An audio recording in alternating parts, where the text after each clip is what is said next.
for joining us on Splitting Hairs. We have a special episode today with our Seeso. Did you learn that recently? Yeah. Hello. We're gonna How's it going? It's going great. We're gonna cut Narciso's hair, and you're gonna tell me what's going on. All right. Sounds good. Sounds like a plan. Let's get it going. Yeah. Mm-hmm. Yeah. Let's do that. All right. I should have. I forgot to cut my nose hairs before I came. So I hope this isn't too HD. This camera. Yeah. Is it quite the HD thing? Maybe you can blur. Yeah. Just under my nostrils. Yeah. We'll take care of it. All right.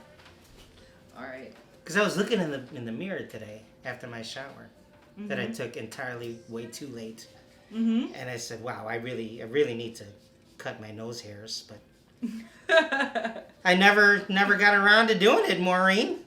First. But that's how we're gonna start out our conversation. Nose hairs. Yeah. Nose hairs. Nose hairs, and then we'll move to the actual hairs on my head. Yeah. You know what I would like to be able to do? What? What's that? Grow a beard. Oh. I can't grow a beard. Right here on the sides of my cheeks here, Maureen. It just doesn't grow. That's 46 years of growth. Right here. Solid. You know what though? Like straight through. 46 years straight through. You know, like if a woman's point of view, honestly, that's a good thing. Oh. I'm not a. I thought chicks dug that manly beard thing. I mean, know. it's so popular these days. I know, and it kind of drives me nuts because I'm like. Oh, you're not a beard person. I'm not. I never was. I'm over it. How do you feel about the man bun? Well, but man bun is just putting your hair up. Oh. Yeah, but you gotta have it like short on the sides and back, right? Right. And Yeah, they want what is common is undercuts. A lot of undercuts. So leaving it long on the top and short on the sides and back. Yeah, they basically. So that is something that could potentially be turned into a man bun.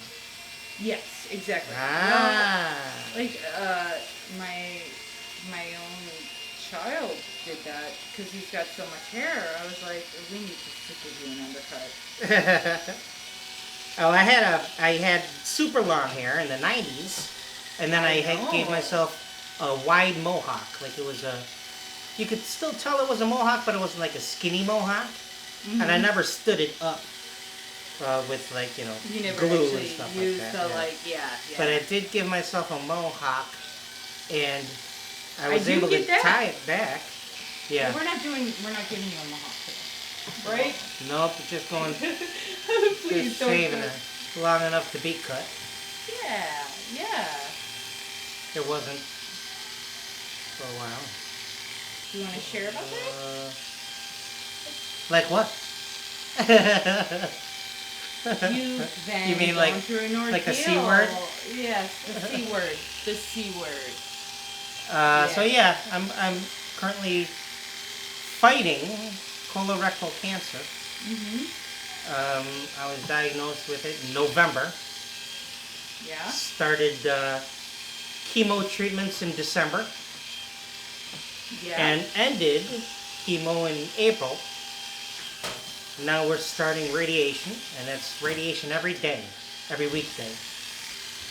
So the whole visit is only about 20 minutes, 15 to 20 minutes, which is nice. But it's every day.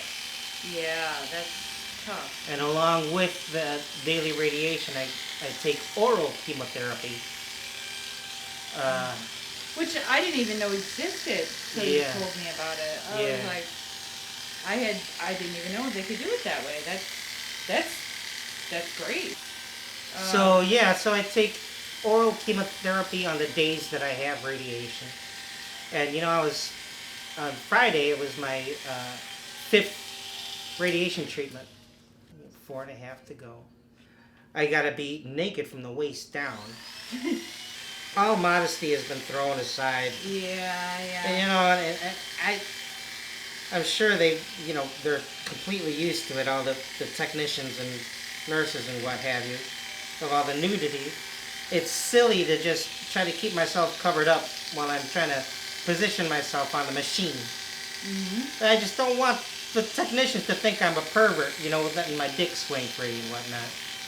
I don't think they're gonna think you're a pervert. Are you Okay. kidding me? No. Because invariably, they're all, young Yeah. and cute. And here I am, like, Yeah, like all displayed. all displayed, my cancer body. Yeah, no, don't worry about that.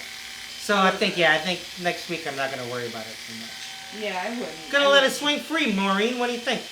I think you should let it just all hang out. Be like, this is what we're doing.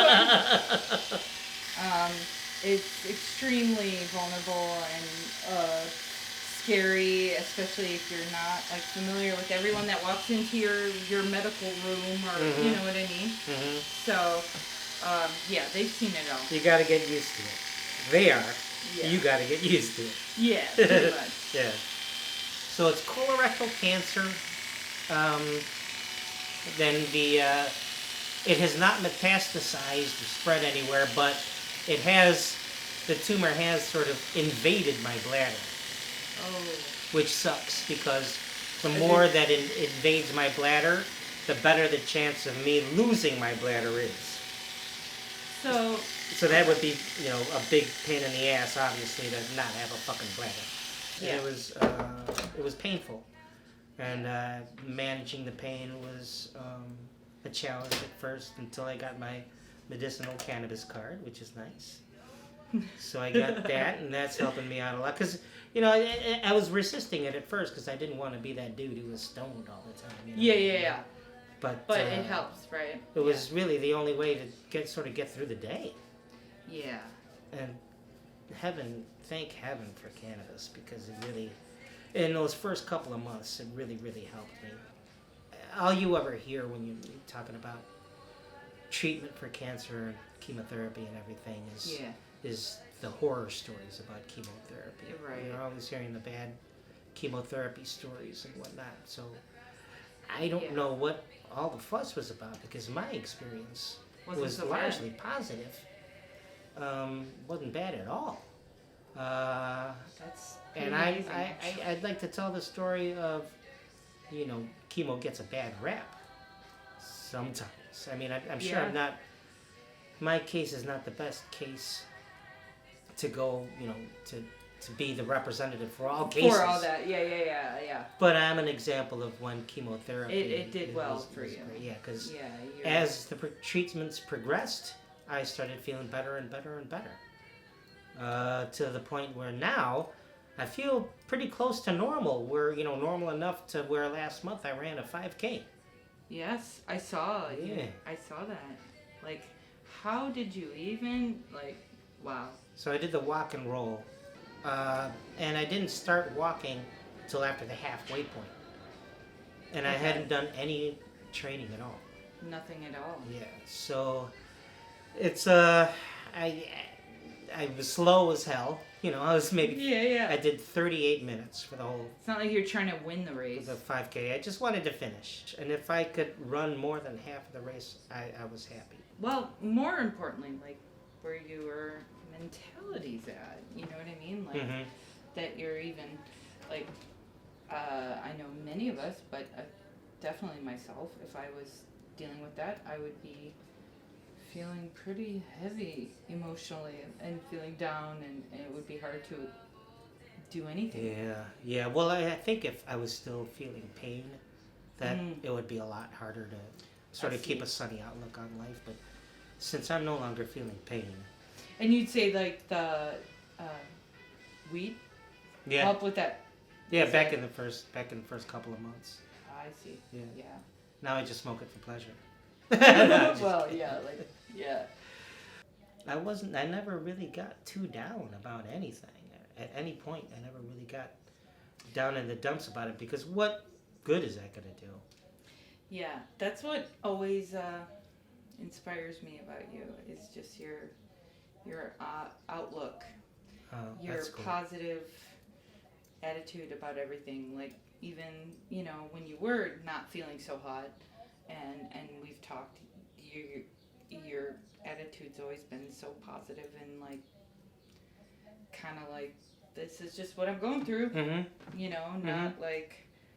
Yeah. It is what it is. I understand the need to mourn, the need, to actually feel the feelings that you have to feel to be able to move on. And I understand that very, very much, but there never was, I don't think that there was that sort of loss of anything that I had to grieve at any point. So I don't think that I needed to really go through those steps to be able to accept my fate and move on, because I had accepted it like even before immediately. And it's kind of like, what do I have to do now? Like, yeah, all get right. it done. So what are the steps to go forward? Yeah. It's still really cool because I'm sure a lot of people, are diagnosed with whatever ailment, whatever it is, and let it just destroy you. And it doesn't have to be that way, I don't think. Well, and it's not my first experience with colorectal cancer, because my dad had the same damn thing. Oh, he did? And that's how he passed. Interesting. That's how he passed. And since my father had the same disease, they actually did some genetic testing. Yeah, I bet. And it turns out that I have something that's called the Lynch syndrome. I've never heard of the Lynch syndrome. The Lynch syndrome. So it's a mutation in one of my genes that makes me more susceptible to certain types of cancer. So when I knock this cancer out of my body, I got to get screened for other cancers. I gotcha. My little brother has Hodgkin's lymphoma.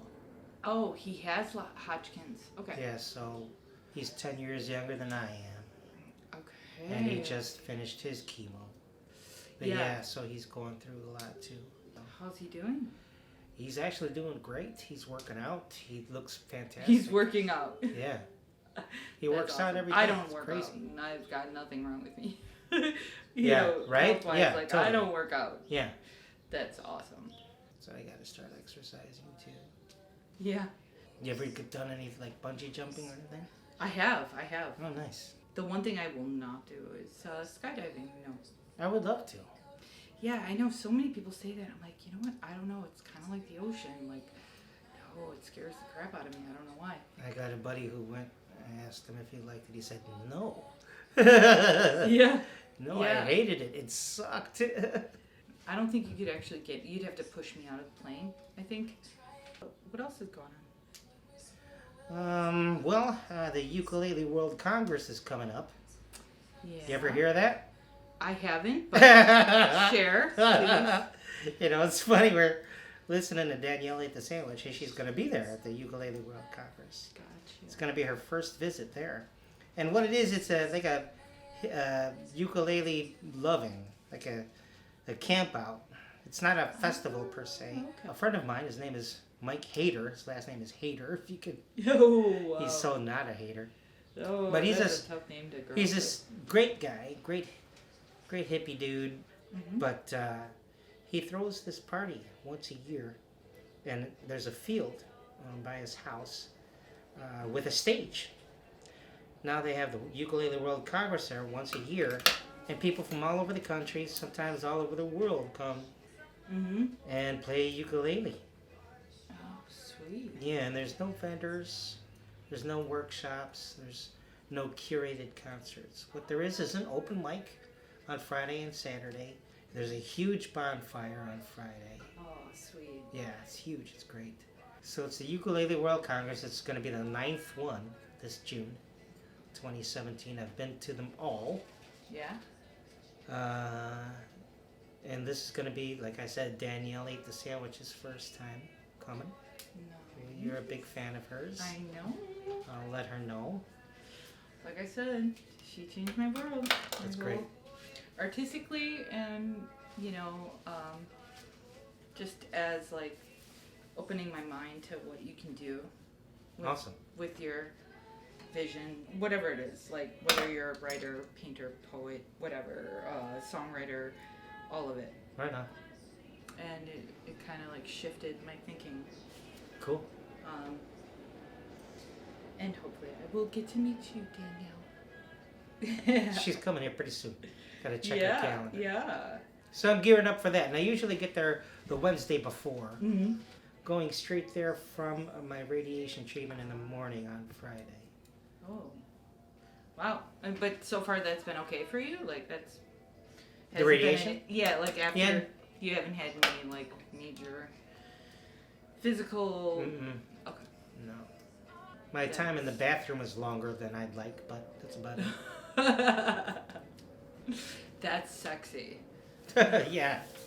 Yeah, that's what all the chicks say. Yeah. The amount of time you spend in the bathroom is really turning me on. Yeah, right. No. It's my favorite holiday of the year. It's the UWC, Ukulele World Congress. It's Yeah. just such a great time, and you forget about real life for that time you're there. And you're with people you only see once a year, pretty much. You soak in as much as you can in the short amount of time that you got, and you play as hard as you can, and you laugh as hard as you can, and you dance as hard as you can. That's what the A lot of dancing. UWC is about. Cool. Actor stuff going on with you. Like, what's going on with you as... Well, I'm not going to audition for anything until after I get the all clear. But the last thing I was in was last year. And that was Bertolt Brecht show. Nice. Good So have person you been of doing that, Szechuan. like, your whole, Life? life? Pretty Yeah, much, yeah? pretty much. Theater? Yeah, well, I found it in high school. Somebody had convinced me to be part of her skit for the talent show. And you were like... Yeah. Oh. Her name is Kathy Swem, if you're watching. Hi, Kathy. That was my first taste of being in front of people on stage doing theater. Yeah. Or doing acting. So I loved it. So we're gonna clean you off here a little bit All right? and cut. And like, I'd love to hear you do a song for us. Right on. Right on? Awesome. I'm ready. All right.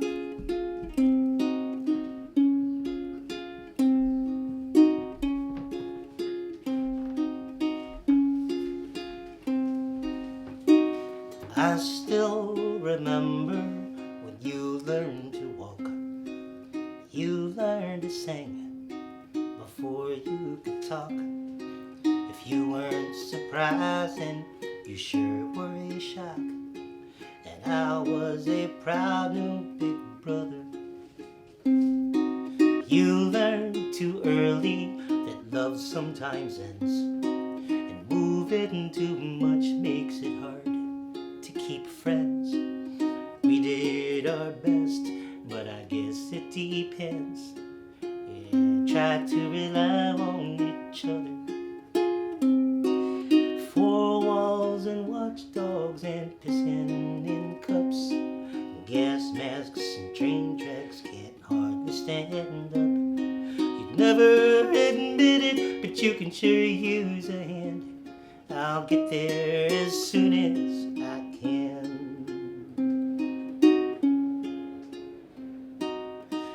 I used to take you to all of my shows. You'd feed me my next line when I didn't know. I was a joker, but you were my bro, and I would not trade you for another. In high school you had to just fend for yourself. Selfish or not, I put you on the shelf. Time to stop living for just my damn self. I owe it to a poor sweet old mother. Four walls and watchdogs and pissing in cups, and gas masks and train tracks can't hardly stand up. You never admit it, but you can sure use a hand. I'll get there as soon as I can. Four walls and watchdogs and pissing in cups, gas masks and train tracks can't hardly stand up. You never admit it, but you can sure use a hand. I'll get there as soon as I can. I'll get there as soon as I can.